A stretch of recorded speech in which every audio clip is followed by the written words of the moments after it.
నేను దానికి కారణం కూడా మనమే అంటాను. నేను ఎట్లా అంటే చెప్తాను, నేను చిన్నప్పుడు ఎక్కడ చూసినా మన హిందువులే కనబడేవాళ్ళు. ఇప్పుడు ముఖ్యమంత్రులు క్రైస్తవులు అవుతున్నారు, పార్టీల అధినేతలు క్రైస్తవులు అవుతున్నారు.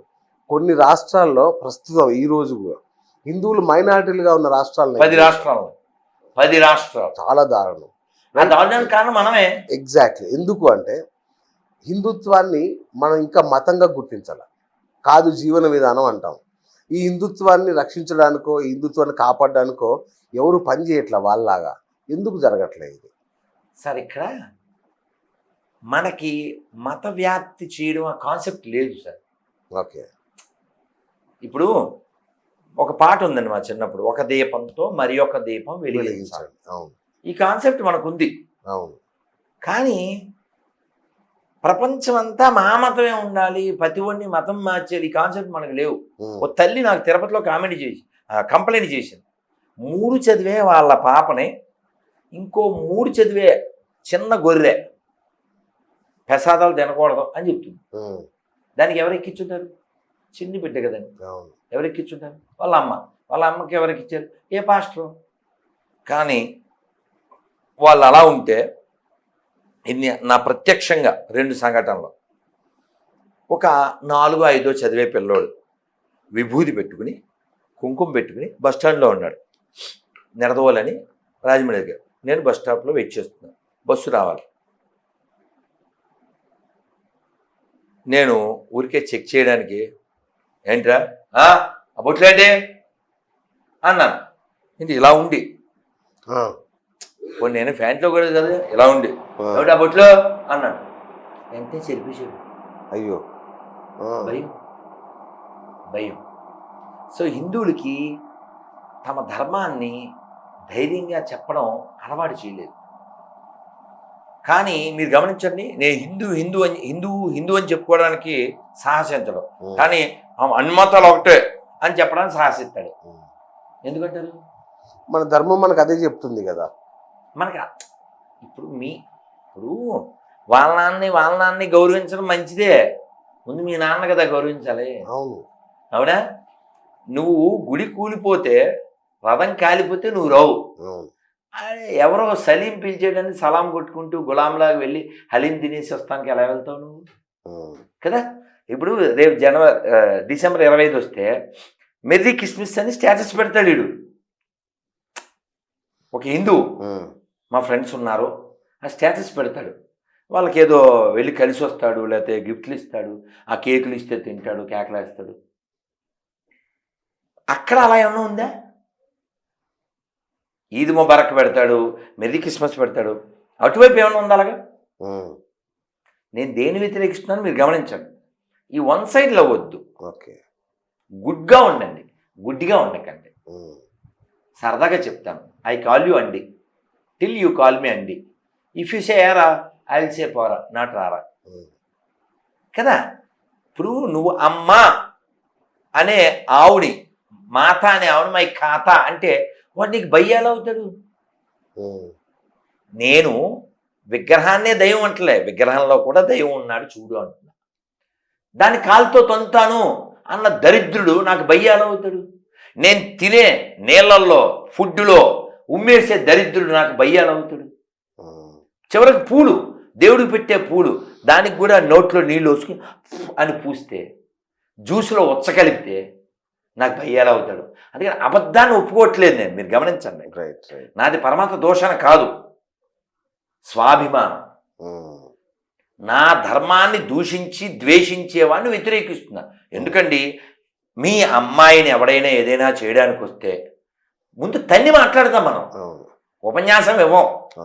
సేమ్ ఈ దేశాన్ని చీల్చి మళ్ళీ చీల్చాలని కోరుకునే లక్కోర్సు నాకు బ్రదర్స్ ఎలా అవుతారు? అదర్స్ కాకుండా 12 ఏళ్ల క్రితం అక్బరుద్దీన్ ఓవైసీ హిందువులు వేసేస్తాను 15 నిమిషాలు టైం ఇస్తే అన్నవాడు ఇప్పటికి ఎవరైనా ఒక ముస్లిము ఫత్వా జారీ చేశారా? అతని మీద ఎవరన్నా ఖండించారా? అతను మళ్ళీ ఎమ్మెల్యే ఎలా అవుతున్నాడు అంటే అతని వ్యాఖ్యలు వాళ్ళు అంగీకరించినట్టే కదా. ముత్యాలమ్మ గుడిని అలా తనడం ఇస్లాం ఒప్పుకోదు అని ఎవరన్నా ఒక పండితుడు చెప్పాడా? ఇస్లాం పండితుడు. వాడి కాళ్ళు పడిపోతాయి అలా తండం తప్పు అని ఎవరన్నా చెప్పారా? పాకిస్తాన్లో రాముల వారి గుడి చికెన్ షాప్ అయింది, శివాలయం పశువుల దొడ్డయింది, అమ్మవారి గుడి మరుగుదొడ్డయింది. ఎవరు చేశారు? అందుకే ఎవడైనా అన్ని మతాల సమానం అంటే నాకు పాత చెప్పులు 4 జతలు ఉన్నాయి, కొత్తవి 3 జతలు ఉన్నాయని చెప్తుంటా. అబద్ధం ఆడకండి, అబద్ధం ఆడకండి, ప్రాక్టికల్గా మాట్లాడండి. నాకు పెద్ద ఎన్టీఆర్ ఇష్టం కాబట్టి ఆయన సీఎం, నీకు చెన్నారెడ్డి ఇష్టం కాబట్టి ఆయన సీఎం అడ చెప్పద్దు. నీకు నచ్చినా నచ్చకపోయినా ఎవడు సీఎం అయితే ఆయన పేరే చెప్పాలి. అలాగా ఈ దేశంలో సెక్యులరిజం ఓన్లీ హిందువులకు అబ్బిన ఒక రోగం. ఓకే, మరి దీన్ని హిందూ ఉగ్రవాదం అంటే మీరేమంటారు? అది ఉంటే బాగుండు అంటారు, అది నిజమైతే బాగుండు, ఈ దరిద్రం పోతే బాగుండు అంటారు, అది ఎవరికైనా అబ్బితే బాగుండు అంటారు, అది జరిగితే బాగుండు అంటారు. హిందూ ఉగ్రవాదం ఉండుంటే ఇన్ని గుళ్ళు కోల్పోయి ఉన్నాం కదా. నిన్నగాక మొన్న టెంకాసి తమిళనాడులో దాన్ని మసీద్ చేశారు, గుడిని పెద్ద గుడి. ఎక్కడైనా ప్రపంచంలో ఒక్క మసీదు గుడి అయిందా? వేల గుళ్ళు మసీదులు అయినాయి, కూల్చబడ్డాయి, కాల్చబడ్డాయి. కాబట్టి హిందూ ఉగ్రవాదం ఉంటే మంచిదే, కానీ ఉండదు, ఎందుకంటే మనకు నేర్పలేదుగా. మరి ఎట్లయితే కొద్ది రోజుల తర్వాత ఇంకా హిందువులు అనే వాళ్ళు ఉండరా? దీనికి పరిష్కారం లేదా? అది హిందువులకు సంబంధించిన విషయం.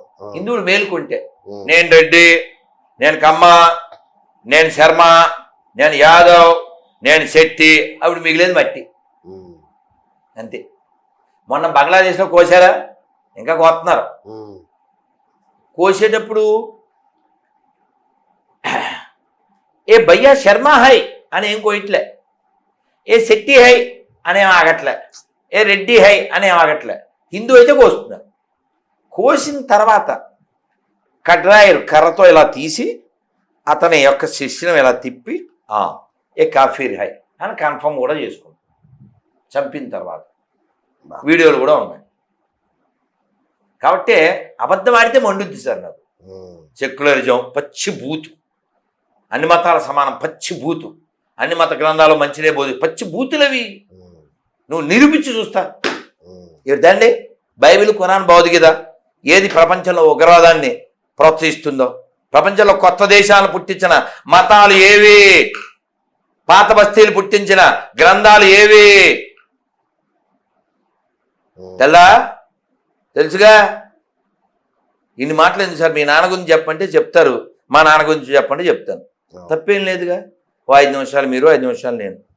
అది మానేసి ఇక్కడ ఉన్న వాళ్ళందరూ నాన్నలో చెక్కగాళ్ళు, మా నాన్న ఒక్కడే గొప్ప, అప్పుడు బీపీ వద్దా అందరికి. అంతే సార్, అంతే. మనం పూర్వం గుర్తుందా, 30-40 ఏళ్ల క్రితం మైకుల్లో సుప్రభాతం వినపడేది, భగవద్గీత వినపడేది, భజగోని వినపడేది. మరి ఇప్పుడేమైంది? ఓన్లీ 5 సార్లు ఆజాన్ వినపడుతుంది, గొర్రెలు ఉన్న చోట వాళ్ళది వినపడుతుంది. ఏమైంది? నీకు స్వాభిమానం లేదు, నీకు సిగ్గుశరం లేదు, నీకు నిజాయితీ లేదు. పైసలు ఇస్తే పోతున్నాం. అల్లూరి సీతారామరాజు ఎందుకైనా చచ్చిపోయింది? భగత్ సింగ్ ఎందుకైనా చచ్చిపోయింది? దీనికేనా స్వతంత్ర పోరాటంలో 6 లక్షల మందిని ఈ బ్రిటిష్ క్రైస్తవ కుక్కలు ఉరిదీసింది? మీకు తెలుసా? ఫెమినా సృష్టించారు వీళ్ళు, తెలుసుగా మీకు? ఫెమినా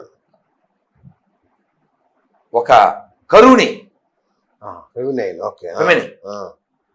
కరువుని సృష్టించారు. ఎక్కడ? కలకత్తాలో.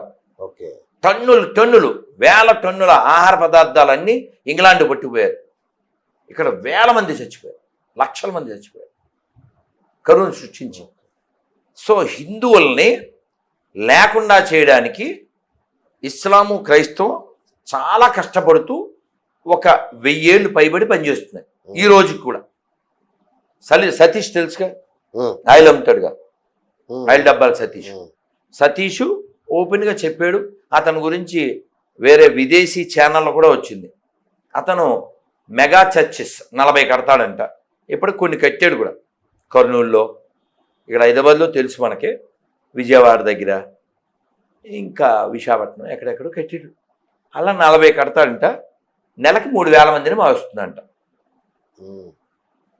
మీరు పోనీ నెట్లో కొట్టండి, నెట్లో కొట్టండి. సరే నేను ఒకటే అంటున్నా.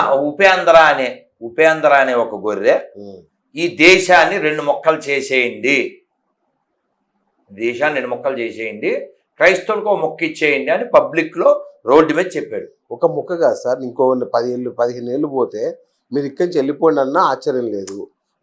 మనం ఏం చేస్తున్నామని అడుగుతున్నా నేను. దీనికి ఏం చేస్తున్నాం మనం?